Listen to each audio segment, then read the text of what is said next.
Hello, everyone. We're going to call the meeting to order, acknowledge that we are in Mi'kma'ki, the ancestral and unceded territory of the Mi'kmaq people. Welcome to the Committee of the Whole meeting, Wednesday, March 19th, 2025. And before we get started, just want to send regrets from Councillor Gilroy is not here, and just to let the people out in the gallery know that we have Councillor McCormick and Councillor Lockhart on Zoom with us here today. So, Councillor Gilroy might be upset you called him oh, Councillor. Mayor Councillor, well, he should be here then.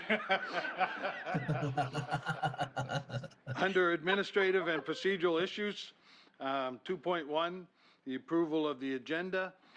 There is no changes to the latest thing that was sent out, but just for information, section 7.2 on one version was listed as tax rate briefing, and it's a water emerger. So I think your latest package would have that correct, but I just wanted to make a note of that.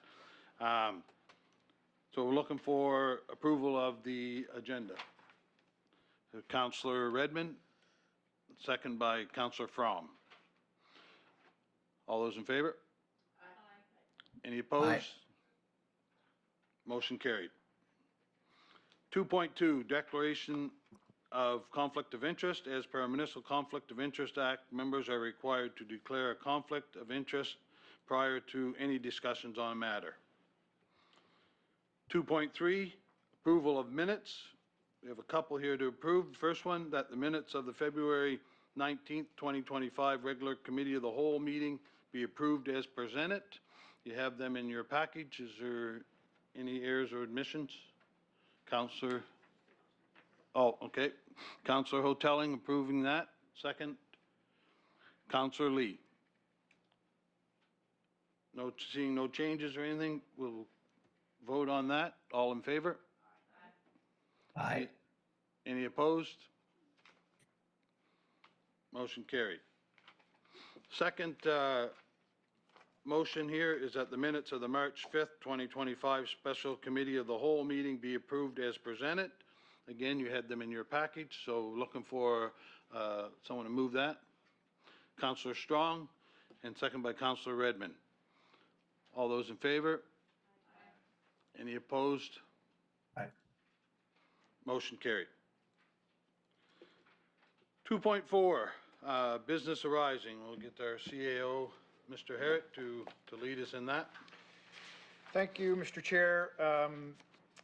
The business arising is at page 10 in the Council's information package for the meeting. Just one page today, and the business arising is in a couple of lots, as is always the case. The first is from the most recent Committee of the Whole meeting in February. I guess that means we're in March already, imagine that. There were 4 items outstanding. 3 are completed. They related to second readings of various planning matters, and those are all complete. And the 4th was direction to staff to draft amendments to the dangerous and unsightly premises policy. That is in progress, and those amendments relate to, we'll call them repeat offenders, or monitoring of those properties for which an order to clean up has been issued. And so those aren't complete yet, but that work is ongoing.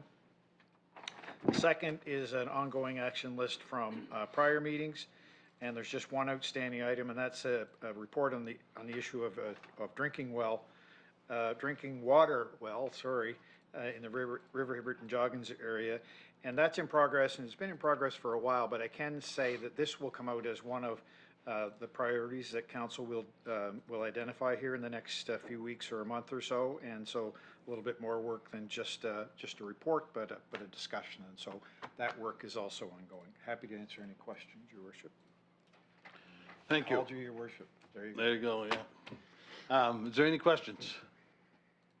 Councillor Hotelling. Just wondering around the dangerous and unsightly premises policy, when we might expect that to come back? It says future. Yeah, fair question. I think next month, probably, Councillor Hotelling, through you, Mr. Chair. That's work that Director Cole and myself would do, and budget has been all-consuming, and of course we have the other issue to deal with as well. It's kind of taken up our time. So I expect next month. Thank you. Yep. Thank you. Any other questions? Hearing none, we'll move on to 2.5, public hearings and presentations. And we always know when we have lots of people in our crowd that we've got presentations coming up. We have a couple today. First one's on basic income, and I'm not sure who's presenting, but I'm sure there's somebody going to give us. Yeah. So before we get started, we do a 15-minute is a time allotted for a presentation, and it's always nice if we can leave a couple minutes at the end for some questions. And with that being said, our CAO here, he's our magic timer. He'll do a dance or a flip or something here when you got about 2 minutes left, and to let you know that you're coming down to the wire.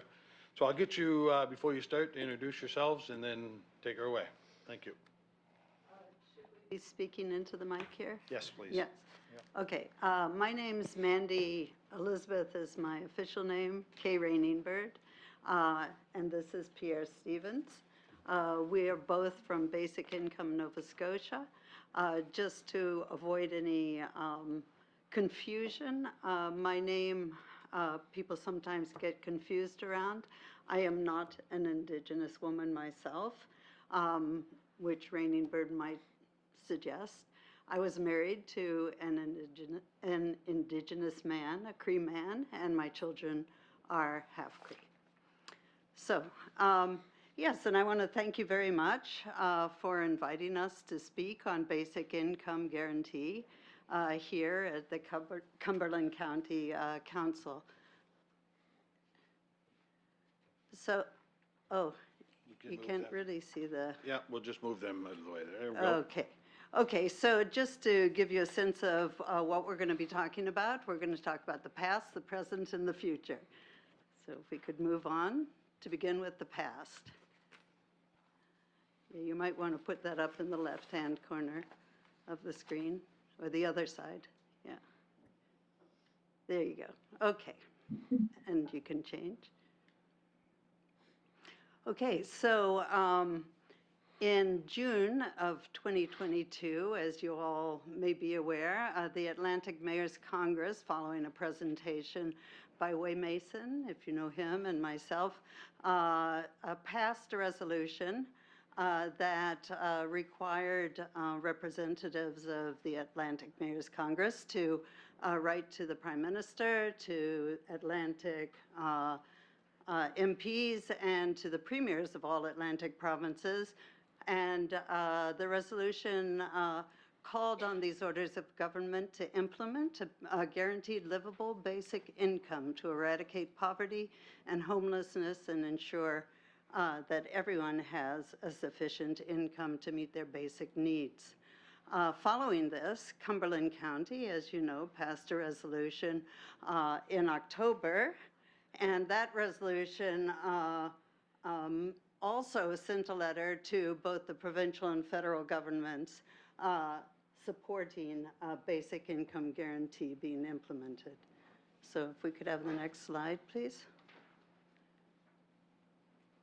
Along with this, 16 other Nova Scotian municipalities have passed resolutions as well, and they're listed here in order of the date in which they passed them.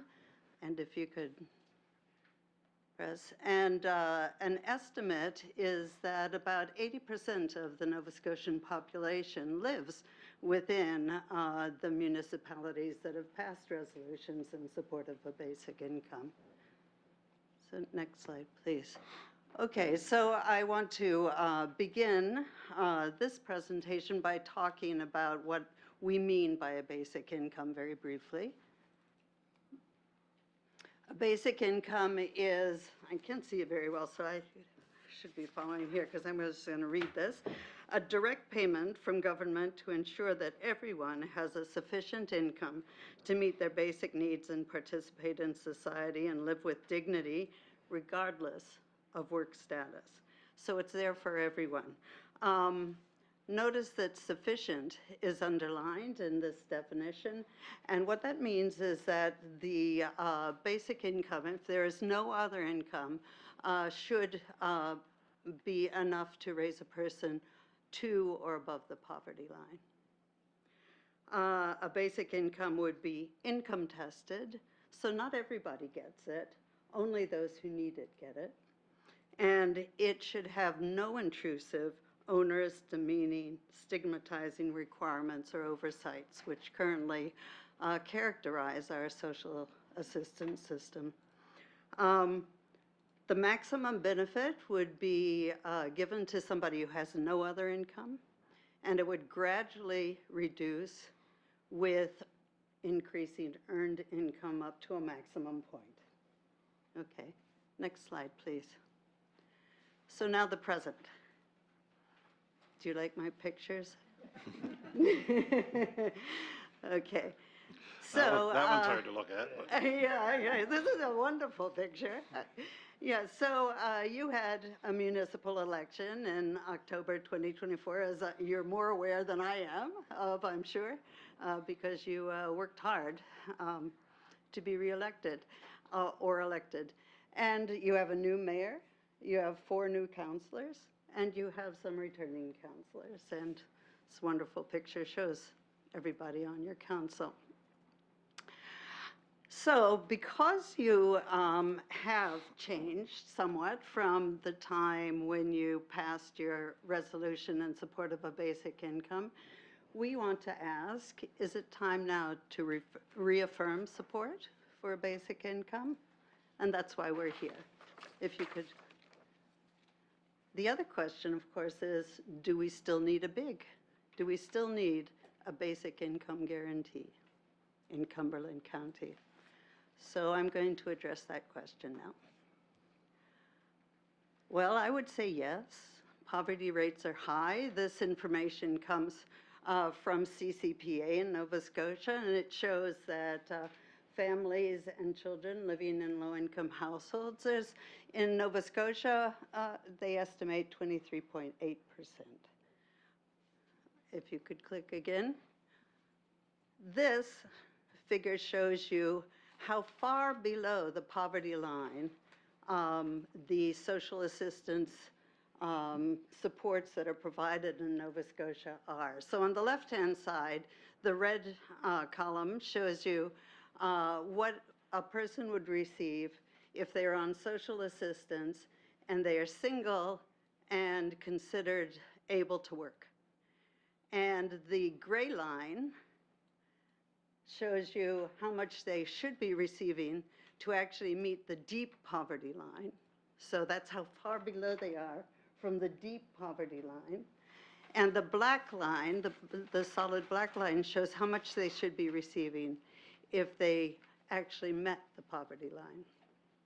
On the right-hand side, you see how much a single person would get if they have a disability. And you can see that while their income through social assistance would be a little bit better, it's still far below the deep poverty line. Okay. So this next, you have to keep moving that, sorry. This next figure, I've circled Nova Scotia there, and this shows you for the 2 lowest quintiles, income quintiles in Nova Scotia, how they compare to the rents that they would be, the average rent they would be required to pay with social housing, which is the blue line, or the white line goes above that, market housing. And you can see that both quintiles are going to be struggling to meet rent requirements within Nova Scotia. That's not a surprise to any of you, I'm sure. Okay, the next, and you're going to have to move that again. Okay, and this figure shows you what level of food insecurity exists at different income levels. So the far left-hand side of that graph is the lowest incomes. And as you move to the right, you get higher incomes. Okay, so what you can see is that food insecurity, especially severe food insecurity, and I know we'll hear more about this in a later presentation, goes up as your income goes down. So if you could. Now, currently, there is a movement to put food banks out of business by food banks across Canada. And what they're doing is calling for a basic income. And they're calling for a basic income because they realize that more and more people are seeking food support through food banks. But food banks were meant to be a temporary measure. They weren't meant to be as permanent as they have become here in Canada. And they are unable to keep up with the need that exists currently. So they're calling for a basic income. We need a basic income because we all deserve an income floor that is sufficient to meet our basic needs. We need a basic income because people are suffering. Many people are suffering, and those figures that I've just shown you are providing you with a little bit of data on that. There's high levels of food insecurity, high use of food banks, high levels of housing insecurity, homelessness. Job precarity is growing. Climate change threatens many people. And all of us are very aware of the U.S. threatening tariffs, in fact, implementing tariffs. And we know that there's going to be a loss of jobs and increasing inflation as a result of that. So that's going to make it harder for people as well. We could act proactively. We could have a basic income. We know that poverty affects the health and well-being of individuals. And this is a quote, and this is a quote from Hugh Segal, who some of you may know. He's died recently, but he was a conservative politician, and he was somebody who helped design the basic income pilot that was implemented in Ontario and then cut short. So this quote says, "Poverty is the best predictor of early illness, early hospitalizations, longer hospital stays, and earlier death. It is a reliable predictor of substance abuse, food insecurity, poor education outcomes, and for some, trouble with the law." And we know that poverty costs the Atlantic provinces about $4.5 billion, according to an estimate by CCPA, every year.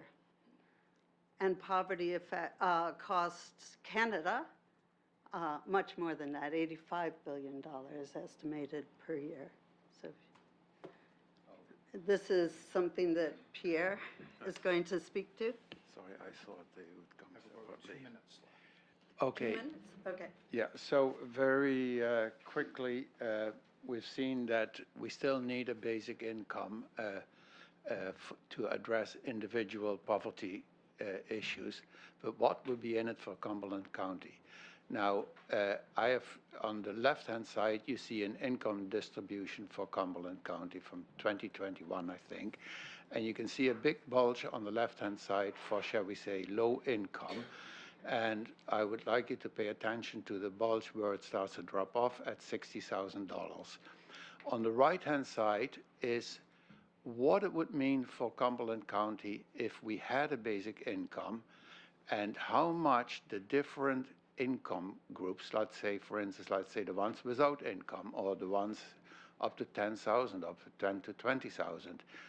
If we had a basic income, that would be, the graph shows the additional income that goes to those population groups. And it stops at around 60,000 with the model that is described here. That means that a total extra money that comes into Cumberland County per year would be around $260 million. That money goes to the lowest income groups, most probably gets spent in Cumberland County. So for Cumberland County, a basic income would mean an enormous economic stimulator, which would be, say, for the economic development of Cumberland County would be important. Just one very quick comment. These numbers are based on models that are now being replaced thanks to the PEI project.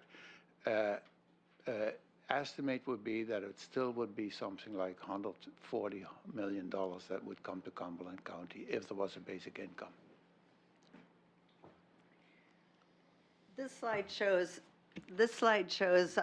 some of the benefits that have been found through research for a basic income, and I'm not going to read through all of them, but I want to highlight that there's research that shows that it would improve mental and physical health and decrease violent and property crime, and that would, of course, save money.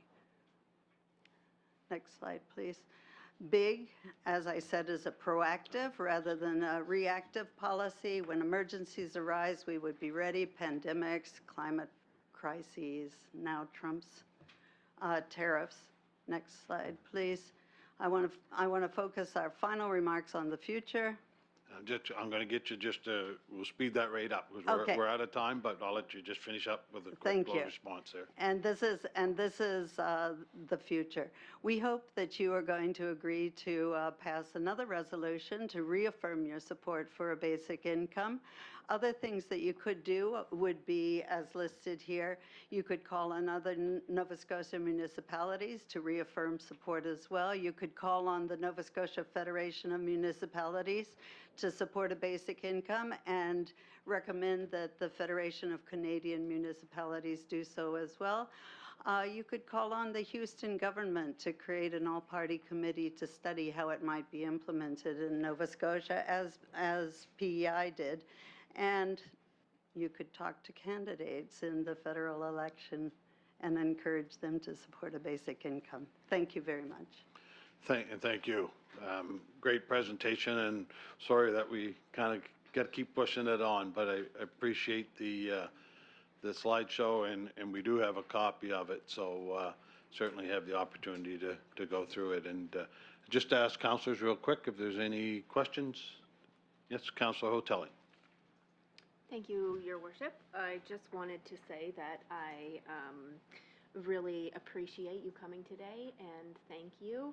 I was on a poverty reduction advisory committee over the last term of my being a counselor, and we talked a lot about this, and I brought the resolution to the council, and I will be bringing it again to this council for to reaffirm. So I just want to say thank you, and you're doing great work. Thank you very much. Is there any other questions? Seeing none. So again, thank you very much for the presentation and for the information. Thank you. Yeah, we appreciate you inviting us. Thank you very much. Thank you. And wonderful news that you're going to bring it back. So moving on to 2.5.2 is another presentation on food security. And I'm sure we have at least one or two presenters coming up here. So I'll just remind you again that we have a 15-minute time limit, and we'll try to hold you that, and we'll give you some signals, and we'll ask some questions. So if you want to introduce yourselves, and we'll let you take it from there.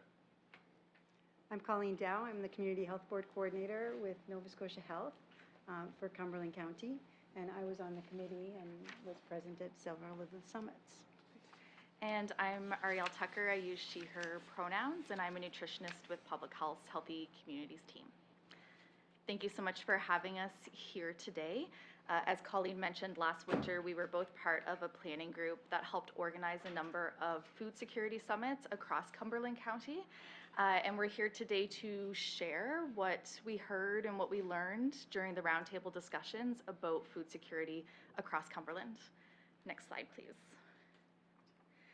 Before we get into sharing the key learnings from each summit, we first wanted to take a few moments to talk about how the summits came about and their intended goals. So the summits were an initiative led by the Collaborative Community Food Network pilot program at Maggie's Place. There were 5 summits held across Cumberland County in Pugwash, Spring Hill, Parsboro, as well as Oxford and Amherst. And the sessions were designed to bring together community organizations involved in food work as well as municipalities. Some of the participants that came to the summits included, for example, local food banks, Schools Plus, local producers and farmers, to name a few. Across the 5 summits, we had a total of 75 participants representing approximately 60 unique organizations from across the county. On the next slide, we have the goals of the summits, which were to bring people together to discuss local food security assets and gaps, to foster ideas for improving community food security, and to create space for participants to network and build connections. Next slide, please. Here we've shared a definition of food security. This definition emphasizes key aspects of food security, including not only the need for adequate income and physical access to food, but also the importance of that food being nutritious and aligning with an individual's wants and cultural preferences. So the Pugwash Food Security Summit, at each of the summits, we kind of came up with highlights and community gaps. And the highlights in the Pugwash Summit were, not a surprise, the Pugwash Farmers Market, Nourishing Communities Market Bucks program, vibrant and extensive volunteer support. And then the gaps in Pugwash were inadequate household income to meet basic needs, limited access to culturally appropriate foods, and lack of funding for food-related positions.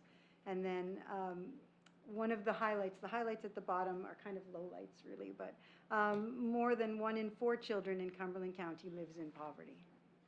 And then next slide. At every one of our summits, we had a graphic artist that designed these posters. So as we spoke, they took down notes, and I'm not going to talk about them at all. So at the end, we have time for questions. We're going to go quick, okay? So next slide. At the Parsboro Food Security Summit, what was highlighted was all of the beautiful land that surrounds Parsboro and is found throughout our county that has great potential. We also heard about the 12 community gardens that had started up at the Fundy Geological Museum, as well as appreciation for the volunteer commitment and support throughout the community. In terms of gaps, we heard that there's a lack of public and affordable transportation, which serves as a barrier for folks in accessing food, but also in being able to afford food.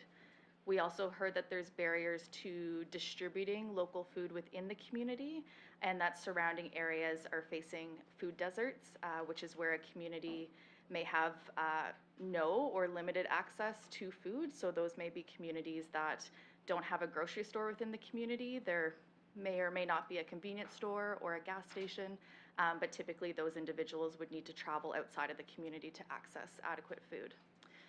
We also heard that there's not enough supply or funding for the food bank in Parsboro or for the surrounding pantries, as well as that for community suppers.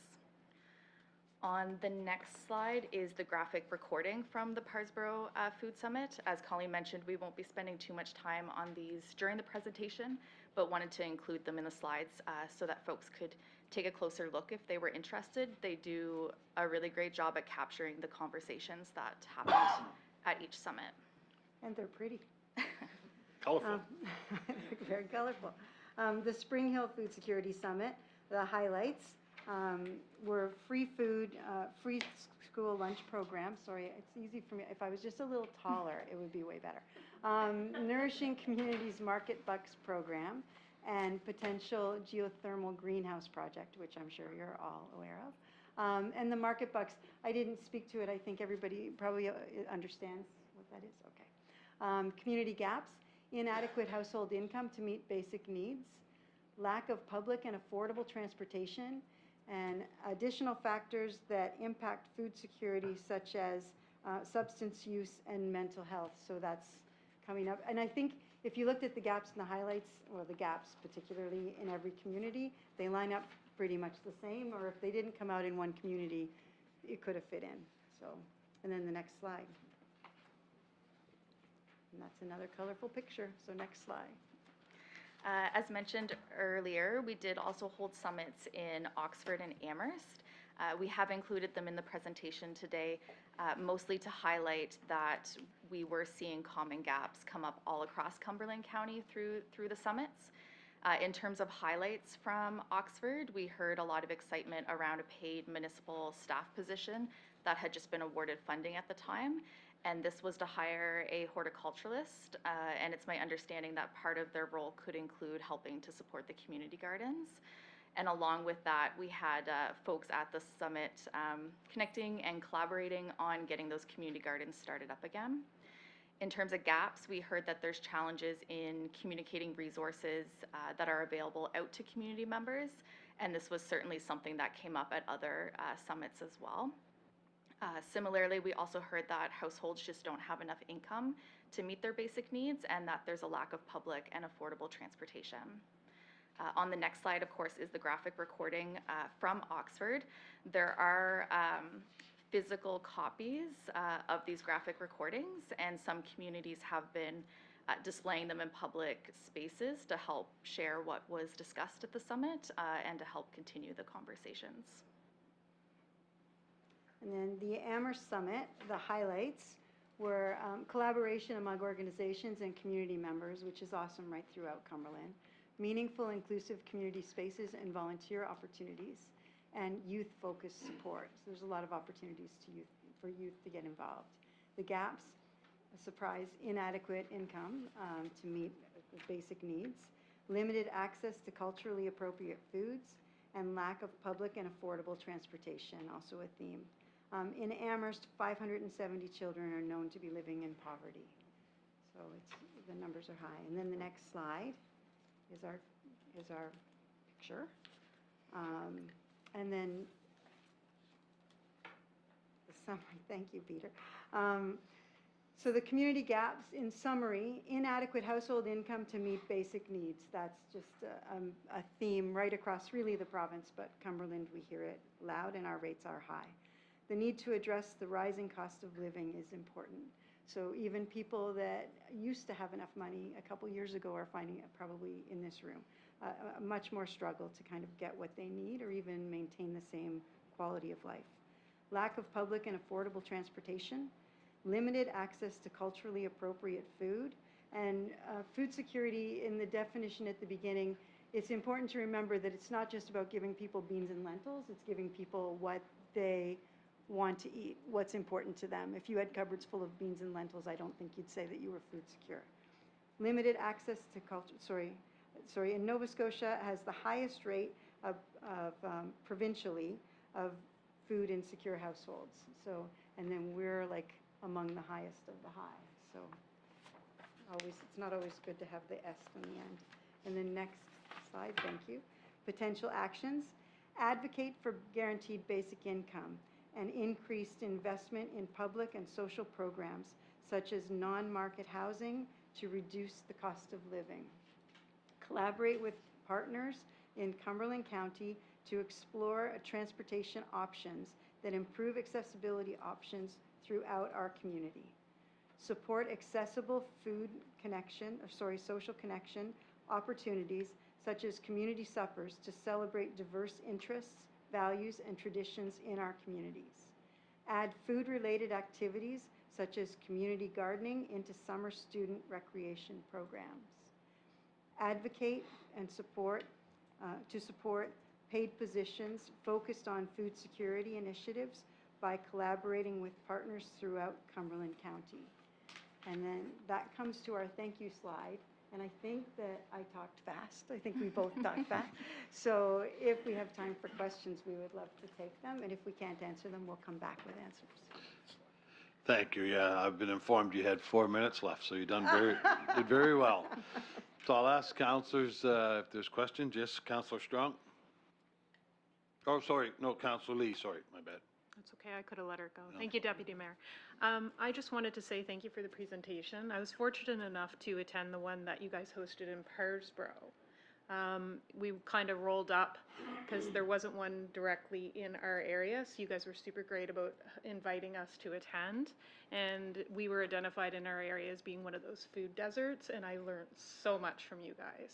You guys are doing great work and bringing things like this forward. I wanted to personally say thank you, and this awareness needs to keep being brought out and shared. So thank you to all of you for all that you have done and continue to do. Okay. And Councilor Hotelling. Thank you, Deputy Mayor. I just want to also say thank you, and I was a big part of this and was very glad to be at all those summits, and I found that the networking alone at those summits was well worth the effort. Lots of people made connections and were able to do help each other in small communities. I wish we could have got to all the very small rural communities, and we did want to, but it was quite an undertaking, and I want to thank also Victoria in the gallery. She was the main coordinator. Thank you, Victoria, for really putting it together for us. We are still doing a bit of work. I just wanted to mention that we're working with a program called Square Roots, who's through St. Mary's University now, and with the YMCA and the CHBs and Nova Scotia Health, trying to get that going in Cumberland. So the work continues sort of behind the scenes, and around some of the potential actions, I can see that a couple of them, especially in terms of the municipality, could be easily doable.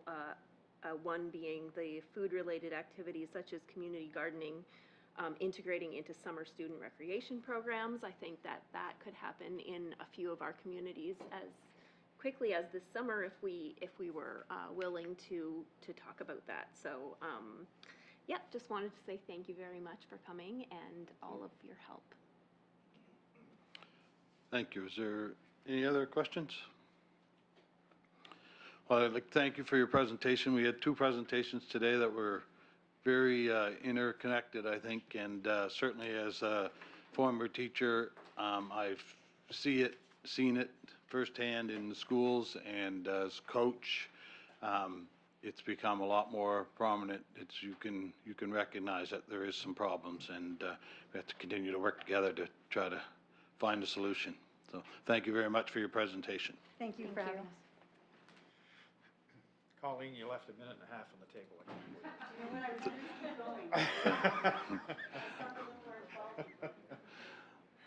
We'll make a note of that, because that's probably the first time that's ever happened. So moving on to Section 3, organizational policies and bylaw items. 3.1, tax reduction and exemption policy. We'll ask Director of Finance, Amy Hurdle, to come forward. Thank you, Deputy Mayor. I have a couple of policies I'm bringing forward to Council today with a few recommended changes. These are tied to the budget, so that's why we're bringing them forward today. They come to you every year to review. So the first one is the tax reduction and exemption policy that Council has in place. So as a background, the MGA does allow Council to pass policies that provide tax exemptions for certain organizations in the county. The information is in your package about what applies. So I'm not going to go into too many details. There is the policy as well as the recommended Schedule A and B. We are recommending the property in your package be removed. It's sold during the year, so the Masonic Lodge number 17. But I also got word after this was written that on the Schedule B, the Irving Oil Limited Property Account 2152592 is no longer being leased to the Bluescap Trail Snowmobile Club, so I would also recommend that that one be removed from the policy. So unless there are questions, that's So we have a recommended motion that council forward the tax reduction and exemption policy as amended to March 26, 2025 regular council meeting for approval. I'll look for a mover on that. Councilor Redmond, and second by Councilor Hoteling. Any questions on the motion? Seeing none, I'll ask for the vote. All in favor, say aye. Aye. And those opposed? Motion passed unanimously. Thank you. And I guess you're up again. So we got low income tax exemption policy. Yes, so the second policy I have for council to consider today is the low-income exemption policy. This policy, it is written in the policy that the low-income threshold, as well as the amount that we provide to the residents that are within that threshold, be adjusted by CPI every year, Nova Scotia CPI every year. The Nova Scotia CPI in 2024 was 2.3%. So the amendments to the policy bump the amount up to 537 from 525, and the household income from 35,776 to 36,599. The policy is, the recommended policy is attached. Yeah, and unless there are questions, I'll leave it there. Thank you. Yep, so we have a recommended motion that council forward the low income tax exemption policy as amended, and the increase in the income cutoff and exemption amount to 36,599 and 537 be forwarded to the regular council meeting on March 26, 2025 for approval. I'll look for a mover. Councilor Hoteling, second by Councilor Fromm. Questions?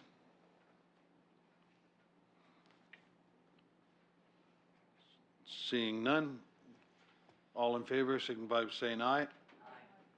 Aye. Those opposed? Motion passed. Thank you. Thank you.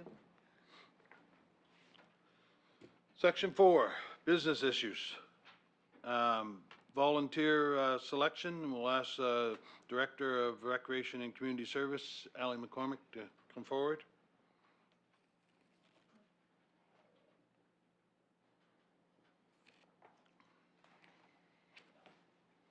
Thank you, Deputy Mayor.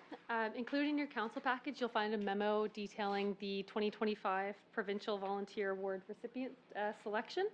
So the municipality hosts an annual volunteer recognition event to honor individuals for their outstanding community contributions. And leading up to this event, nominations were accepted for both the Cumberland and the Provincial Volunteer Awards. So this year's annual volunteer recognition event will honor 36 local volunteers, and it will take place on April 30th at the Dr. Carson Mary Murray Community Center.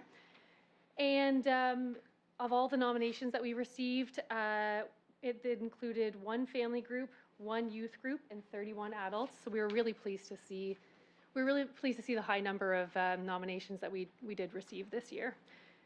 5 of those adult nominees were also considered for the Provincial Volunteer Awards in Halifax, and also the one family group was also considered for the Provincial Volunteer Award.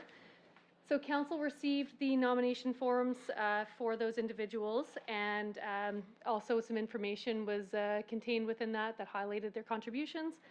And after council voted, Valerie Brown was selected as the municipality's 2025 Provincial Volunteer Adult Representative, and the Laird family was the sole nominee of the family category, and so we'll submit them as the municipality's 2025 Provincial Volunteer Family Representative. So information on both Valerie Brown and the Laird family, their contributions, it is included in the council package, and I really encourage, if you haven't had a chance to read through that thoroughly, it's certainly a worthwhile read. So happy to answer any questions from council. Okay, thank you. So we do have a recommended motion that council forward the names of Valerie Brown as the municipality's adult volunteer representative of the year, and the Laird family as a family representative volunteer of the year to the March 26, 2025 regular council meeting for consideration. So I'll look for a mover. Councilor Redmond, second by Councilor Strong. Any questions? Seeing none, I just want to thank you for all your work that you've done on this and your staff. These are very important events. And without the volunteers that we have, and this is only a small number of the volunteers that are in our community, but without these volunteers, we wouldn't have the community that we have. So thank you for the work, and it's a great evening and great recognition for all the nominees. So thank you very much. Oh, sorry, I don't think I. No. Yeah. I didn't approve the motion yet, really.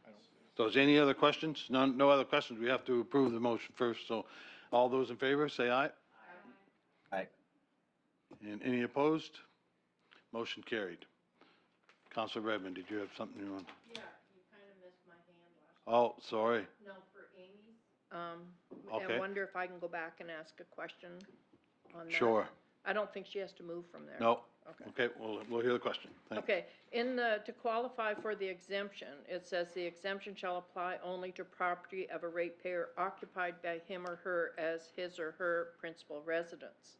What if that individual still owns the property but is in East Cumberland Lodge or Willow Lodge or something like that? Would they be able to, their family be able to apply for the exemption because they still own the property, they still have to come up with the money to pay for the property even though they're not living in it, or they may be in the hospital for a year or whatever. I just wondered if there was a. Go ahead. So I can take that, Mr. Chair. I think we would deal with those on a case-by-case basis and determine whether the policy supported the exemption or not. If it was clear, we'd make that judgment. If it wasn't clear, we'd come back and have a chat.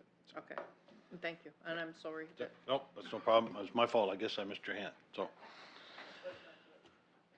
So, moving on, 4.2, Joint Accessibility Plan. Deputy CAO Peter McCracken's going to present on this. Oh, and, okay.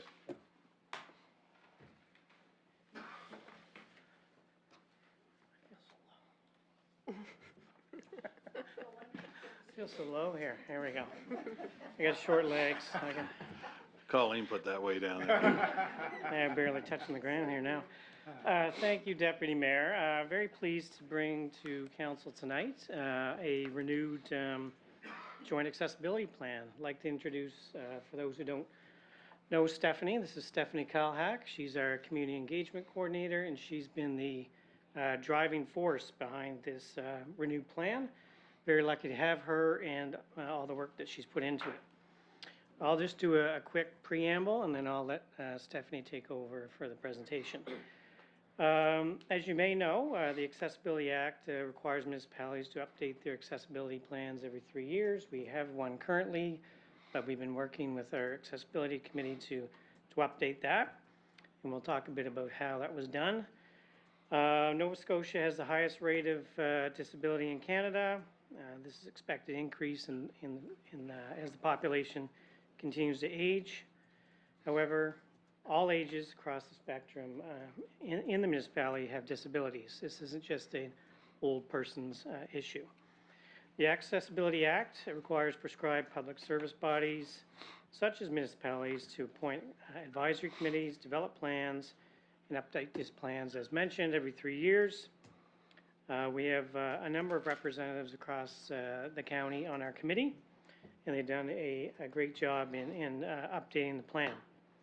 The plan is the municipality's commitment to improving accessibility in the way we work and provide services, and has 5 areas of focus: goods and services, the built environment, information and communication, employment, and transportation.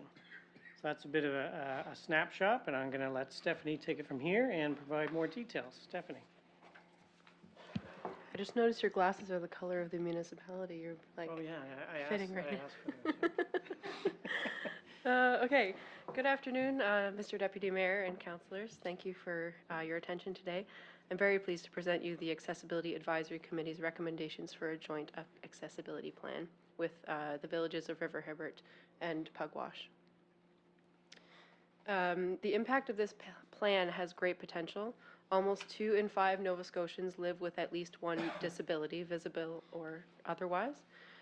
This isn't just because of our aging population. People of all ages have disabilities. The revised plan meets all legal requirements set by the Accessibility Act. The plans must be publicly accessible by April 1st. They must include progress made, priority areas and actions, and monitoring and evaluation. People with disabilities must be included in editing the plan, and advisory committees members must be at least 50% people with disabilities or organizations representing people with disabilities. The plan's timeline has changed. In 2022, the top priorities were due March 2024, and future actions were due March 2030. In the new timeline, we have now, next, and later. The items grouped into now shall be started this year and completed by 2027. Next, started in 2026 and completed in 2028, and later completed by 2030. We have some highlights of the changes. Some added actions are creating a vulnerable persons registry to organize building evacuations, learning about better supporting seniors, considering National Building Standards CSA-B651-23, expanding staff training according to their specialized roles, for example, appropriate training for public-facing staff versus senior leadership, building a culture of inclusion, providing a report on increasing transportation needs, and developing an active transportation plan. So building a culture of inclusion means that disability is a normal thing to talk about and that acceptance comes naturally. People should feel that they don't have to hide their disabilities or push through pain because of what's considered normal, for example. For the report on transportation, I'll expand on it in a moment, but there's a great need for transportation in Cumberland, and I plan to report back with recommendations for our municipality to take action. Because seniors are struggling to get the support they need, I plan to coordinate a focus group or something similar to learn more about how the municipality can support them. Other highlights, grateful for the addition of a full-time staff member. Thank you, Council. There has been time to invest in the community engagement process and deep consideration for these important topics. I'm pleased to report that our engagement was strong, most notably in our listening tour. Also, one of the topics the committee focused most on was the human rights remedy.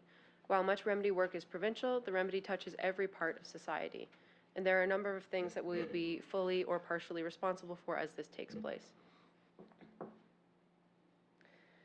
In our listening tour, visiting each farmer's market in the county brought results that we wouldn't have gotten otherwise. Meeting people where they're at was a connective way to gather people's ideas. From Wentworth, where someone asked that we consider mental health, or Pugwash providing valuable insight on employment standards, or an Advocate where, on top of their helpful suggestions, I finished my Christmas shopping 4 months early. But overall, the most common concern was from seniors who at times need help with a wide range of things and finding it increasingly difficult to get in touch with those helpers. So for the Human Rights Remedy, as you'll recall, the Human Rights Remedy will give people with disabilities much more control over how they live their lives, and they will fully integrate into our communities because institutions like Sunset are closing. And they'll have more personalized support and control over their own decisions. The remedy also comes with some challenges. These changes are happening very fast. People are moving out now through 2027. And we have to be ready with accessible goods and services. For example, Recreation has been leading these efforts for years with programs like the Adaptive Equipment Loan, Accessible Beach Access, and Sledge Hockey. Shout out to Allie. A major focus has been transportation as the grease that will turn the cogs in the machine, so to speak, because transportation connects everything that we do. To dive in a little, here's a map representing how Sunset residents currently get their needs met. Service providers come to them directly at their centralized location from Amherst, Truro, Tatamagouche, etc. I had so many nice transitions and they're lost. It's okay. After people move out from Sunset and other institutions, people will have to regularly get from each of their homes to work, stores, recreation, etc. Thus, we're expecting transportation needs to skyrocket. The concern is that people will live more isolated lives than ever before, even though the intent is the opposite with their move into community because we're lacking accessible transportation, per my map here. So to begin addressing this concern, I've been working closely with the Sunset community and Cumberland County Transportation Services. We will prepare a report about the increasing need for accessible transportation, likely with a recommendation for a feasibility study or fixed route accessible transportation, such as, like my map here, from Pugwash through Oxford through Spring Hill on the way to Amherst. While that was an example of one of the committee's major interests, I hope you're feeling optimistic about the plan at large. And thank you, and I'm ready to take questions if you have any. Thank you for that. I know you've been working hard on it, and we're glad to see it come together for all of us. Is there any questions? Oh, I guess we got a motion here first, so we'll do that. Recommended motion that council forward the joint accessibility plan to the March 26, 2025 regular meeting of council for consideration. I have a mover for that, Councillor Hotelling, and second by Councillor Strong. Now, is there any questions? Councillor Hotelling. Thank you, Deputy Mayor. I just want to say thank you, and I really appreciate all the awareness around Sunset and the human rights remedy. It's something that we are desperately trying to get the word out about, and any help with that is very much appreciated. So, thank you. Any other councillors? Councillor Strong. It seems that transportation is a theme that's running through almost every presentation that we've had here today, and maybe it's something that maybe someone should be really jumping on board with, because I know even in our area, even more rural, we also have the same issue for our youth and seniors and any endeavors that they're trying to accomplish. So transportation. Thank you. It was a lovely presentation. Thank you, Councillor Strong. Any other comments or questions? No, seeing none. Well, again, thank you for the presentation, and I'm sure that we're going to get a lot more information as we go forward. So, thank you very much. Oh, that's the end of the questions. We better vote on the motion.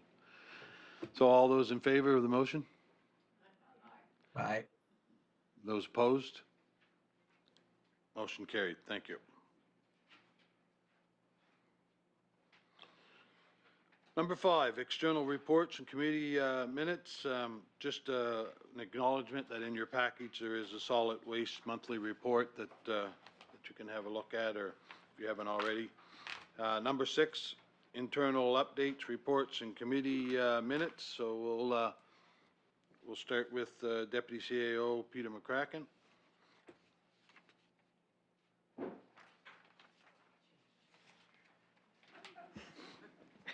Knock my knees. Thank you, Deputy Mayor. Just quickly, the report is in your package. Just a quick highlights from the Administration Department. First, in HR, we've developed an internal succession plan to target positions we believe will be vacant due to retirement in the next few years. We feel this is a very proactive approach. It's going to be around a dozen positions or so. Taking into consideration things like internal and capacity, the market conditions for those positions, specific skills required, and so on. We also are excited to announce we're having our first all-staff meeting next, I guess the 27th, which is, I think, is Thursday. That would be the first time, I believe, that all the staff from the municipality since the dissolutions of the two former towns will be getting together in one room. So that's exciting. And we're going to marry that with our annual, what's becoming an annual staff appreciation event. In communications, there are a couple noteworthy things on the horizon, such as a newsletter insert in the water bills, as well as an internal staff newsletter. In terms of information technology, it was a busy month for responding to cybersecurity. Luckily, specifically phishing attacks, luckily we were able to block all but one of our attacks through our antivirus and endpoint security software. And that was a unique, the one that didn't get blocked was quite a unique situation. In terms of community engagement, of course, we're very excited that we brought the accessibility plan to you today. And we're aiming for April to bring the new equity and diversity plan for council forward then as well. Also, we've been doing activities related to Access Awareness Week and African Heritage Month. Finally, the last page of the admin report shows the status of your district grant, so get that money spent. It's almost March 31st, and I'm happy to take any questions. Thank you. Any questions for Deputy CAO Peter McCracken? Peter, thank you, Mr. Chair. Peter, could you, we've talked about the all-staff meeting next Thursday, the 27th. Could Yes. you, for the benefit of the public, just talk about our office closures in the middle of the day then? please? Sure. So since we want all staff to be there, that affects our operations. Normally we'll have people at the front counters, but we will be closing our service center counters, the ones in Pugwash, Parsboro, and Upper Nepean between the hours of 10:30 in the morning to 1:30 in the afternoon. So that'll be, and the one in Spring Hill and the Dr. Carson Mary Murray Community Center from 11 to 1. And so that will be advertised on social media, and there will be appropriate signage on the doors of the buildings as well. So very pleased that we could do that, and we had the CAO approve that so we could bring everybody together at that one time. But in case you get any questions about what's happening, that's what we're up to. Thank you. Not an alien invasion. No, not yet. Not We could volunteer Mayor Gilroy to look after the counters for all that time, since he's not here. Just put his number on the door. Maybe we'll just cancel the meeting. Councillor Lee, sorry. Question? Thank you, Deputy Mayor. No, it's just a comment. I wanted to loop you in. Everyone has spent all their money, just in case people are watching this. It has all been spent, almost. Almost all spent. Thank you. So if there's no more questions, then we'll move on. Thank you very much. Thank you. So 6.2, Development and Planning Department, Director Glenn Boone.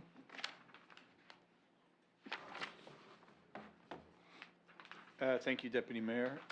The report is in your package. I just wanted to highlight a couple of things and keep it brief for our CAO.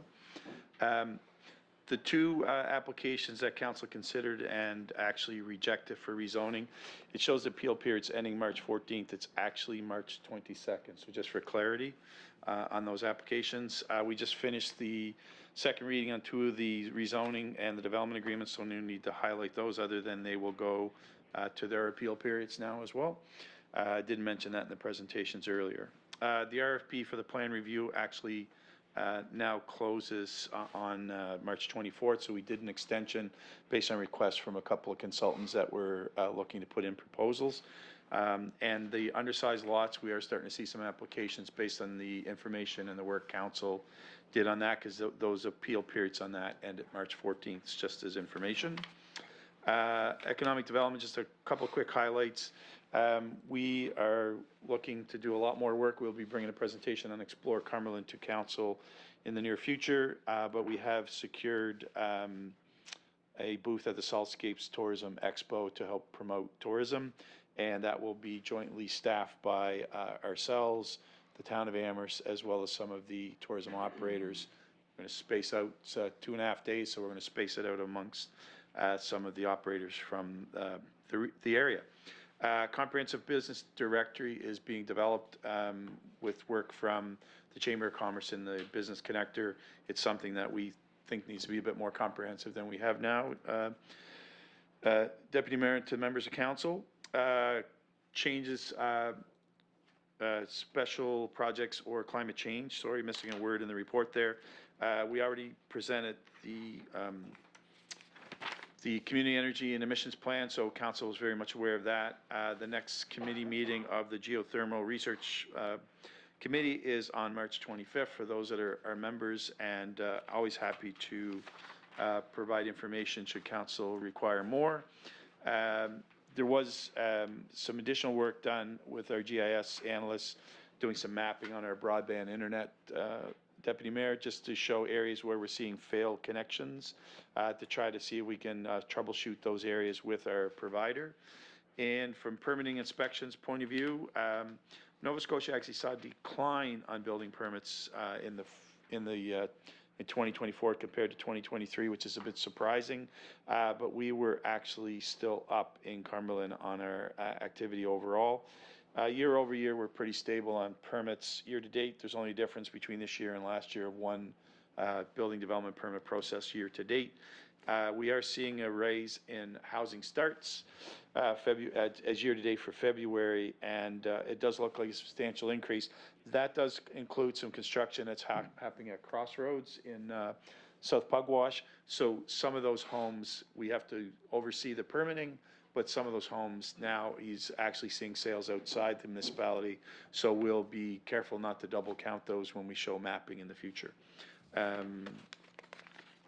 Happy to answer any questions. Thank you. Any questions? Councillor Hotelling. Thank you, Deputy Mayor. I was just wondering if you could give us a little more information on the engagement session with the province on amending the statements of provincial interest. What is that? So when it comes to planning, the province has several statements of provincial interest. One would be coastal protection and anything around renewable energy. So there's several provincial kind of areas of focus. So Kira attended a session, so I'd be happy to bring back a little bit more information on where they're looking at making changes.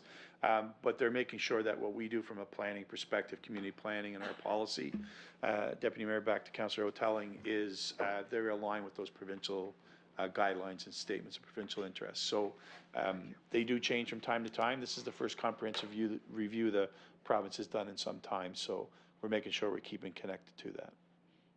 Thank you. I just tag on to that there are some concerns provincially amongst municipal administrators and planners that the province is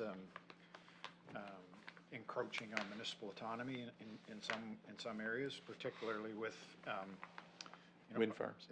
Wind farms is one of them, but all in the name of housing sort of thing, and so there are some concerns being expressed. I'm sure that'll come up at the NSFM conference in a few weeks as well. So, So Deputy Mayor, just highlighting what the CAO has also said, there was a recent planning case with regards to wind turbines and wind farms in West Hants, and the province did interject into that one from a planning perspective. Municipality wanted to have larger setbacks from homes from the turbines, and it was overruled by the province. So just interesting information. We don't have any special planning districts. That has happened a lot more in HRM with respect to housing development. So I think this council's done a good job in considering like the development agreement for Shaw Rural and Spring Hill as an example. I think we've done a good job that way, Deputy Mayor, just for clarity for those that might be listening today. Thank you. Councillor Redmond. Yeah, I think we have a really good bylaw in place for wind turbines here, but could the province step in and change that after all the work we did on that? they already have. So they've dictated, and I can't quote what the actual setbacks are. We can get a report on that, but they have changed and basically regulated what the setbacks will be from wind farms. So we have to change, we have to change ours back after all the work we did. Well, it just makes where our amendments to the land use bylaw conflict with the provincial legislation would overrule. Yeah. Okay, so, you know, in Wentworth, we have a special, no, it's not that. The setbacks you're referring to? Setback for, in Wentworth, would they be able to override that? I believe, and Glenn can confirm this, but I believe well, obviously, it's for future development. It's not for structures that have already been built. Yeah. So in respect to the development agreement we did with the wind turbines for Higgins Mountain, development agreement's already approved and in place with those standards. That wouldn't be impacted because they've already commenced construction. In most cases, we can do a bigger comparison. I'd be happy to bring that back, Deputy Mayor, back to council next month. Just do a comparison to what the changes were with respect to West Hants. I still think what we have in place, I don't think the province's interjection went below that. And I think it was, the municipality there was looking at a substantially larger setback. So I think that's why the province is trying to promote renewable energy and we're looking at a balance. I think we're still in a good position, but Karen and I can do a comparison, be happy to bring it back next month as information if that's something that's desired. Thank you. Any other questions? So thank you, Director Boone. Some good information there. 6.3, Finance Department, monthly report, Director Amy Hurdle. Thank you, Deputy Mayor. Your report is in the package. I'll just draw your attention to a couple highlights. As you all know, finance staff have been engrossed in budget, and they are excited that that is moving forward. T4s have been finalized and sent out to all staff members. I will just note a bit of a hiccup. If you download your T4s from online, there has been a delay in CRA processing them. But the paper copies, if people are doing their personal tax returns, they can use the paper copies, but there has been a bit of a delay there. 33 tax certificates issued in the month of February. Tax sale was held yesterday, actually. On the day of the sale, we had 23 properties offered for sale, and we sold 12 of them. Water utility statements were mailed to customers with outstanding water bills on February 21st. Disconnection letters have been sent out with a due date of March 14th, and door hangers, I believe, were done today. And then there are some stats on service center transactions. I will draw your attention, year over year, it appears that our in-person transactions are starting to trend downward, and our batch transactions, which are typically our online transactions, are trending upwards. So whether that will continue through the year is yet to be seen, but that seems to be the trend so far. And that is my report, unless there are any questions. Thank you. Looking for questions. Anyone? Questions? Just follow up, Mr. Chair, on Amy's comments about budget. We're well advanced in the budget process, and we do expect, fingers crossed, to approve the budget at the end of the month. So that's our plan, which is much, much earlier than in the past. So we're really pleased by that. Well, thank you. I thank you and your staff, because I know this is a very busy time as we get the highlights and get to sit down and see all the reports, but there's a lot of work that goes behind the scenes to get them ready for us. So thank you very much. And I assume that's a little warning for me to get online and do my thing. If the numbers are going down, I'm going to have to learn how to do that, am I? I'll start. I'll work on it. Thank you very much. Section 6.4, Protective Services Department, Director Alan Cole.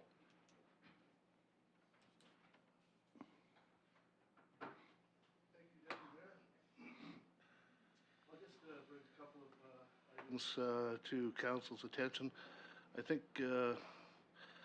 this report starts at page 106 of council's package. Under emergency management, we're putting together the background work to reconvene the Regional Emergency Management Advisory Committee, which we hope to be able to put in place in the coming weeks. Under fire services, pretty standard number of calls for the month of February. Statistically, medical calls were up a bit, and motor vehicle accidents were drastically reduced in February, which was nice to see, as were structure fires. If we look at the table of call-outs, we can see that Leicester hasn't had a call-out yet this year. Shinnemakas has had 2, And the ongoing symbiotic relationship between River Hibbert and Joggins continues. They do every call together. Joggins had one actual call of its own during the month and 7 mutual aid calls with River Hibbert. And it was, yes, Tidness Bridge had its first calls of the year last month. We are caught up on green bin deliveries. Council will likely recall that at the beginning of the year, we were 130 or so behind. And so bylaw staff has been quite diligent in getting those out to folks who've requested them. And the tables of bylaw calls are on the final pages of the report. So happy to take any questions. Oh, hands are going up crazy. Councillor Redmond. I would like Al, or Mr. Cole, to remind our residents about the burning that is in effect now. I've noticed a couple that were illegal. Didn't report them, but anyway. Yes, Deputy Mayor, there are burn bans in effect throughout Nova Scotia at the moment. The website Nova Scotia Burn has a map that shows areas where burning can be allowed and the times that it is allowed, or in some areas, depending on the weather, completely prohibited. There's also a open burning bylaw in the municipality that's on the municipal website. Councillor Hoteling. Thank you, Deputy Mayor. We had been scheduled to do a emergency or disaster training for counselors a while ago, and I was just wondering if that was still somewhere in the plan. Yes. Deputy Mayor? It is very much somewhere. Perfect.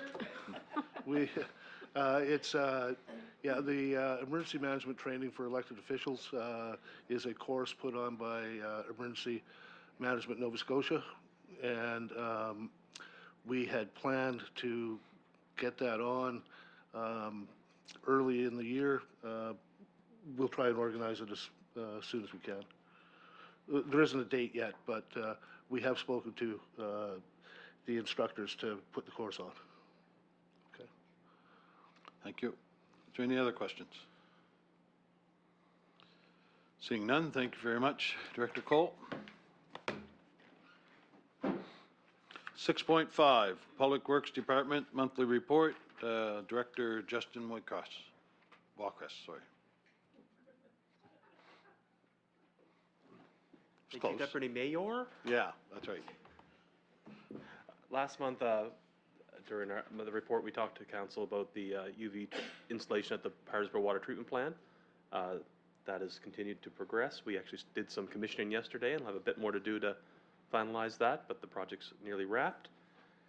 And we talked about early approvals in our special council meeting earlier this afternoon. As part of that, the screening equipment upgrades at the Spring Hill Wastewater Treatment Plant was approved to continue.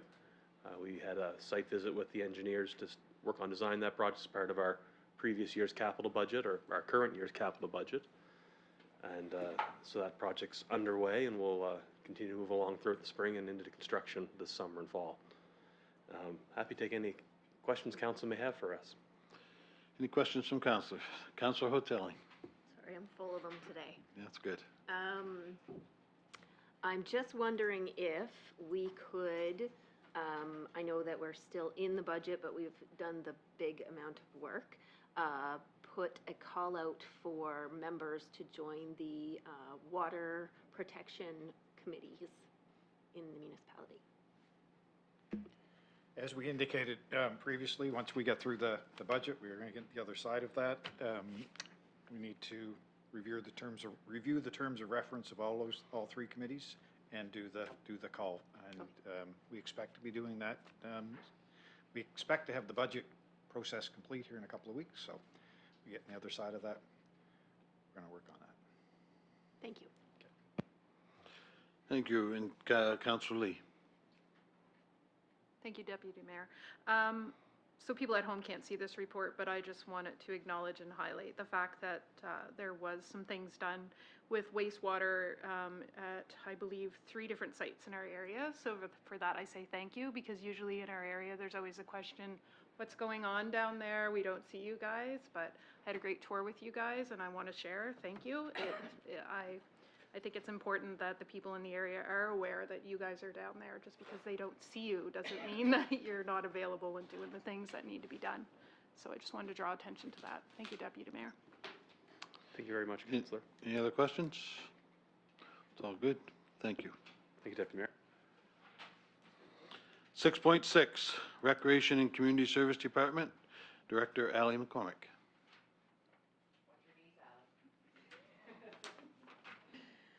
All right, let's see. That's good. All right, thank you, Deputy Mayor. Including your council package, you'll find the monthly report for the Recreation Community Services Department. And as always, I'll just highlight a few items. First one, we have extended the deadline for the summer recreation positions. Originally, we had the deadline closing on March 13th, but we extended it for a couple weeks. Again, we're still trying to get out there and make sure folks know that these positions are available. And yeah, so that closes on March 25th, and we are looking for to fill the positions of recreation supervisor, recreation leader, recreation coordinator, and sports coordinator. And if anyone has any information about these sites, they can visit our website or they can visit our Facebook page. The second item I want to highlight is, well, it's a couple events happening in our region. We have the Spring Craft Fair that's going to be taking place on May 17th at the Dr. Carson Mary Murray Community Center. Right now, we're in the middle of doing a call out for vendors, and the deadline for applications for those vendors is April 18th. And we're also holding a home alone course that's through our Learn to Lead program. And we're holding that at the Pugwash on March 22nd and River Hibbert on March 29th. And if anyone has any information about those, the program and the locations, you can again visit our Cumberland Rec Facebook page or our website. And finally, staff are gearing up for the start of the 2025 camping season, which is really a really exciting time for us for the Glooscap Campground. And since the closure of the season in 2024, significant capital improvements have been made, including electrical upgrades, the installation of our septic system, the demolition of that old rec hall, and construction is also well underway on our brand new rec hall. And this will really serve to enhance the campground's facilities for the upcoming season. So we've got a lot of exciting things taking place down there. Happy to answer any questions of council. Thank you. Questions?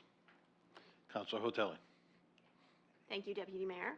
As we heard earlier around the food security presentation, we had one point in there that was around the rec program and working with community gardens.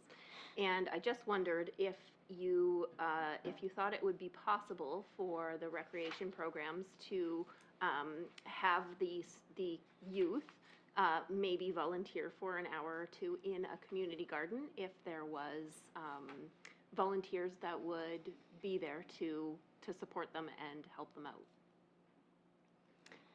Your Worship, or your Deputy Mayor?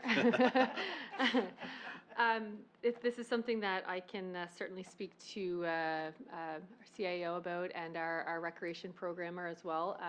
You know, we do have a lot of planning and activities that we have our employees undertaking during the summer months, but we can certainly have a conversation about capacity and feasibility and such.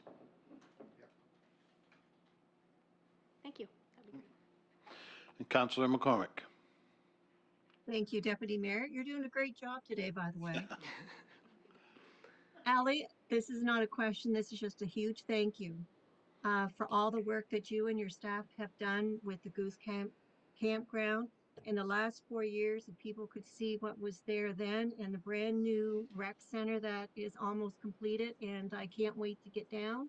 And hopefully, what's all going on in the world right now, that more people in our area will go down and enjoy that beautiful site this summer. So Ally, thank you to you and your staff.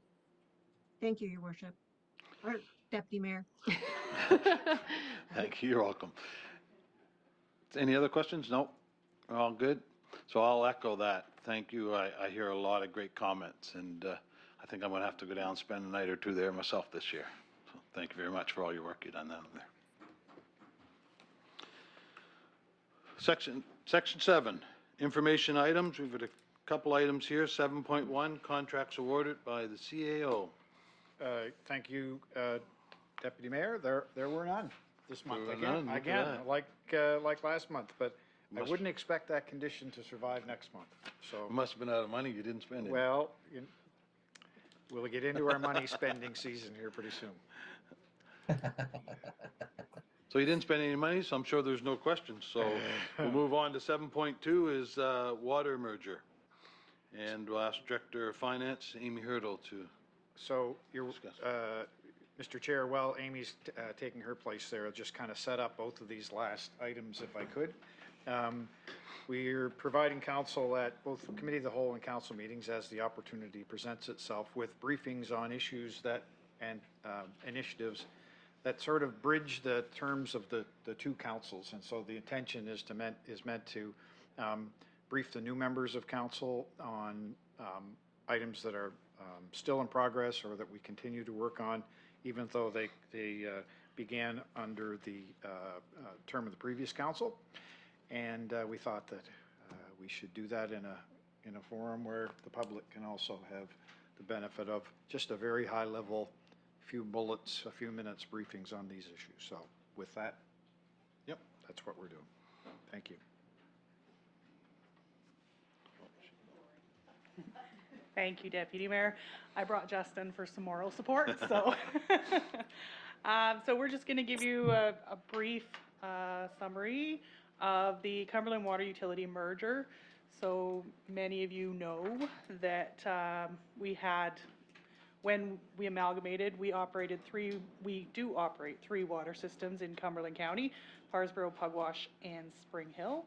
Each system had its own rates and regulations, would have required 3 separate water rate studies and associated public hearings, schedules of rates and charges required by the Nova Scotia Utility and Review Board. So there were discussions about merging the 3 into one water utility. So kind of the history of the merger decision that came around, a report from our consultants Jerry Eisner and Blaine Rooney was submitted to council in the summer of 2022. The report detailed options for continuing with operating 3 separate utilities or merging into one combined utility. Council directed staff to merge the 3 water utilities into one utility, the Cumberland Water Utility.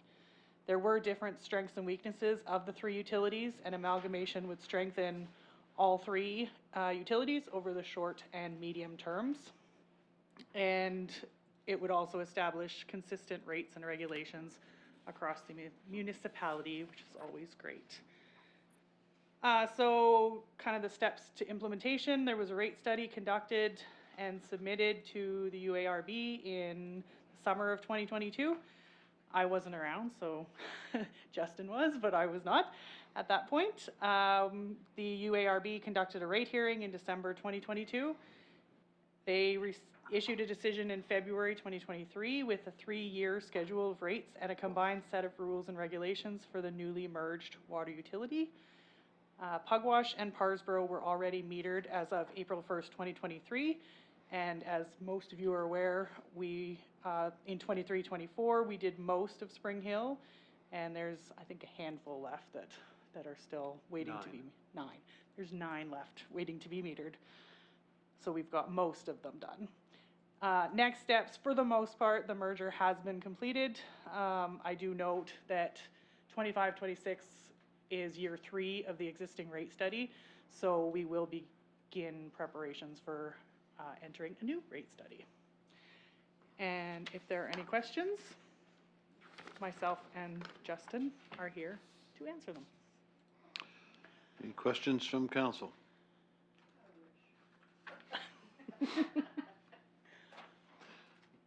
Seeing none, thank you for the report. You're very welcome. 7.3, surplus properties briefing. Director of Development and Planning, Boone, Glenn Boone, he's left the building. Oh, wow.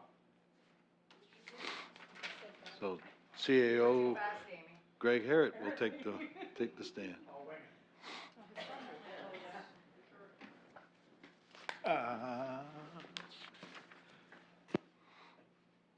Okay, thank you. Thank you, Deputy Mayor. This is one of the items, there he is, sorry. If he wants to have it, he can have it. Sorry. No, thank you. I was conversing with one of the other directors, and it was work-related, so it's all good. Thank you. All good, you're right. Just a quick update, surplus property strategy.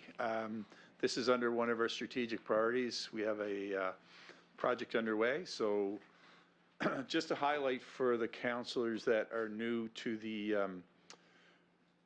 process, municipality has acquired land through various means over time, and these lands are not always actively utilized by programs or services we provide. The majority of our properties are in the former towns of Parrsboro and Spring Hill, not surprising, bigger, more dense areas for development, and over time, properties came through tax sales or abandoned properties, etc. So a little bit more density, no surprise, that's where a lot of the properties are. Additionally, we move these properties through an internal review from time to time. Senior management, CAO, deputy CAO may note, or other directors, of parcels that we're doing some maintenance on and we're not necessarily using. So we will often identify properties that we deem surplus internally. Additionally, we get inquiries from the public, the general public, and sometimes developers or small builders that are looking for properties to put back into development and activity. So, and if they're not currently actively used, people will note them and then they will just approach us. There is policies in respect to surplus property disposal. These were updated in 2023. When I first got here working with the CAO, we did some updates to bring them a little bit more in line. Some members of council may remember doing those, and maybe you don't always listen to me and maybe you don't, but it's okay. We got them done. So the current practice was really to deal with these properties on a more of an ad hoc basis, and they were dealt with, and the disposals were done really on a case-by-case basis. So new policy allowed us to offer the lands through sale, and we just tweaked it a little bit where some of the last approvals through this process, we did through a request for proposals. So we actually asked for more details than just simply a price. We brought all of those to Committee of the Whole, and then Council endorsed that process. And that allowed us to make sure that the lands weren't going to just be bought on speculation and just held, but they would be utilized for purpose of development, which is why we were surplusing them in the first place. Council and senior management have identified the need for a more structured approach. Councillor McCormick's been a big champion of this process, and as well as council in general. So we had done an RFP for a surplus property strategy. This was released, awarded, and work is all underway in the current fiscal year. And really getting lands into active development is the primary goal. So I'm sorry that was a mouthful, but I know you've got a long couple of meetings. So we essentially have two policies. Not going to read them because you couldn't read them from that anyways, but just showing them as example. We have two policies that deal with usable land. So that's land that we know that could be utilized for houses or any other purpose. And we have a second policy, 2302, which is non-usable land. So in that case, non-usable land would be, an example would be a small sliver of land that may be adjacent an existing business or another residential property. And often the adjacent owner will say, hey, you don't utilize that property, would be an opportunity to purchase it. And we go through that in the process of non-usable lands. So this is a combination of the two policies. So we have non-usable, and we have municipally owned property that's usable, as I explained. So what do we do? With that process, we hired ZAP, who is a planning consultant. They've done a presentation, I think, to the municipal administrators, if I'm correct, CAO.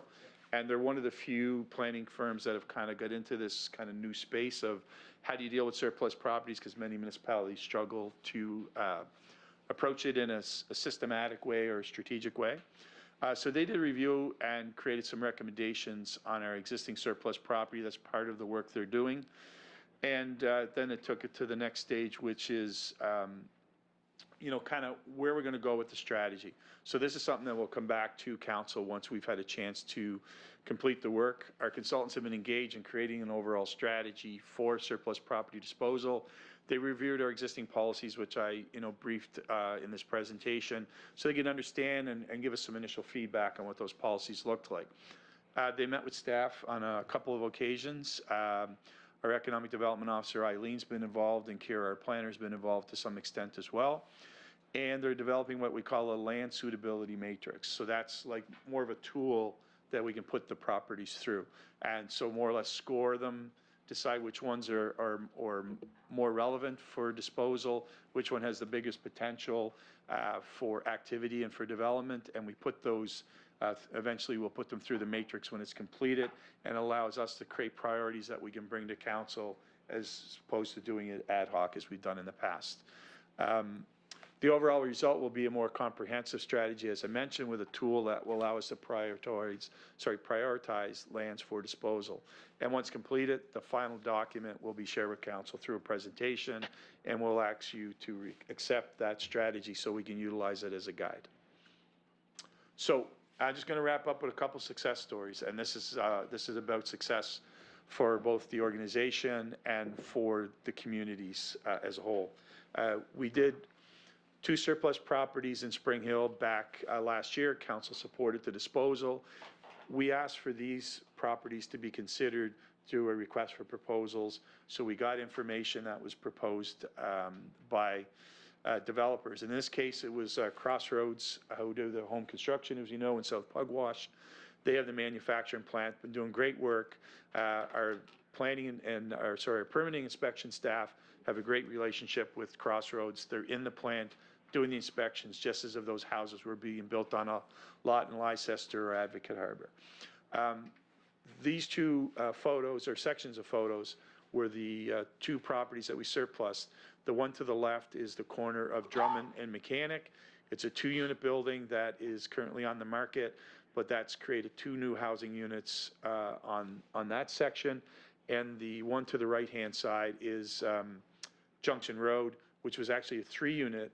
And when Mr. Weir produced this with his team, and they set it up on the site, he actually then sold it because he had an interested party that's come to him about a couple of opportunities.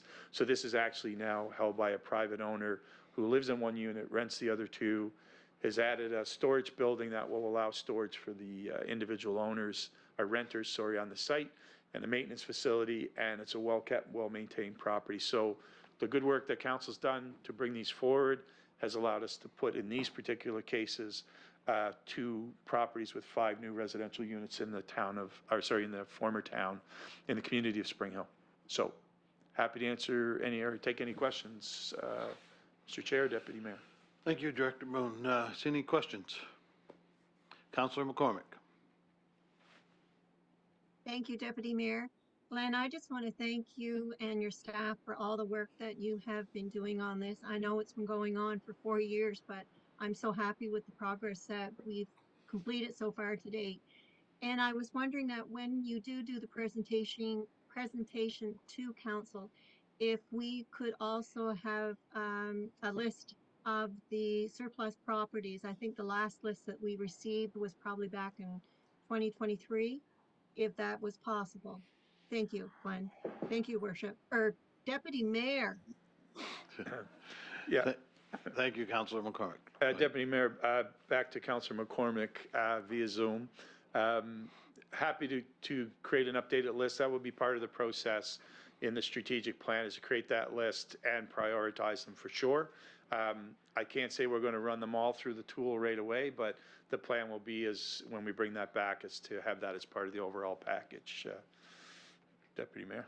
Thank you. And thank you. A lot of folks touched this. Justin set it up for some success back in his time as well. So, I think Kathy Kuhn is happy that we're not putting it on her desk anymore with the many other things she has. So, thank you. Thank you. Is there any other questions? I'll just, before I let Director Boone go, I'll just let you know, we always listen to you. I do. So the most exciting time of the night, I'll look for someone to adjourn the meeting. Counselor Frome, we are adjourned.